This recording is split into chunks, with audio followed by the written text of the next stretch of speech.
बने तीर में जाकर देखो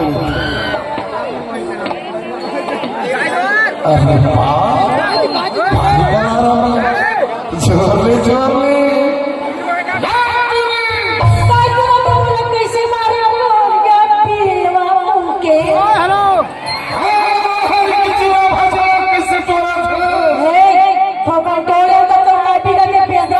के शुरू हो गए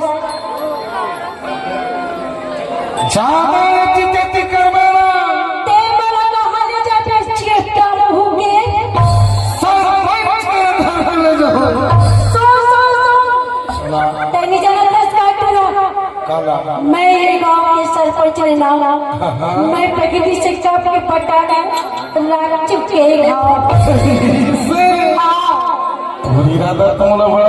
गड़बड़ लगा जोड़ी का सुनबेगा सुना देना देगा रोज में तेरा बाजी की पकड़ा मिला ईमान से मैं को कि तुम्हें एक नजर देखे बाद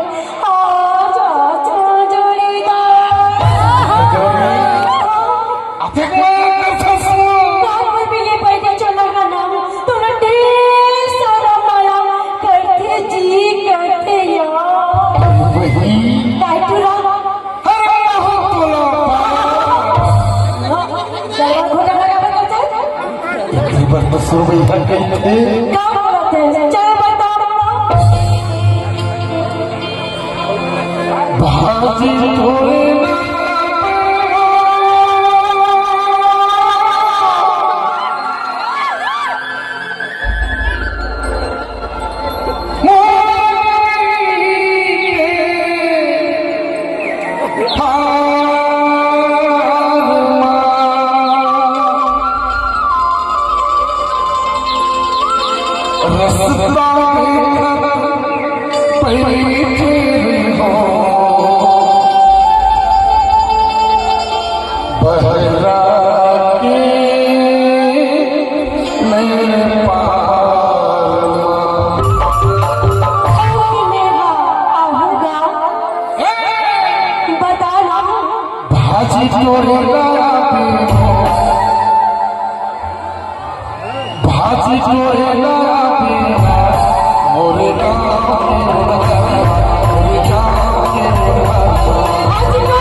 मैं तेरा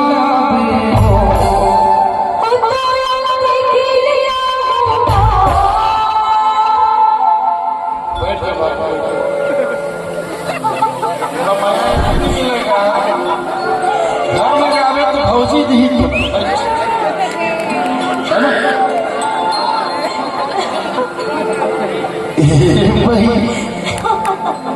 बोलना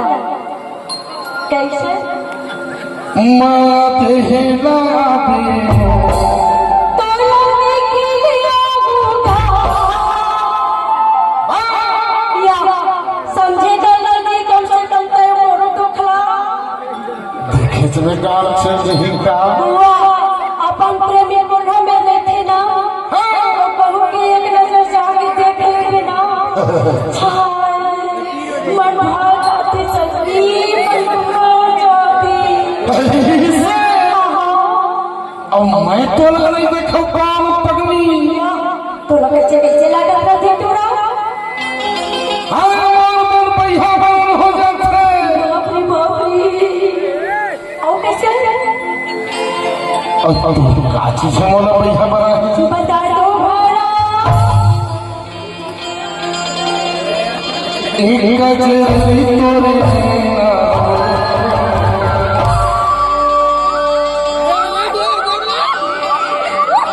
पैसा बना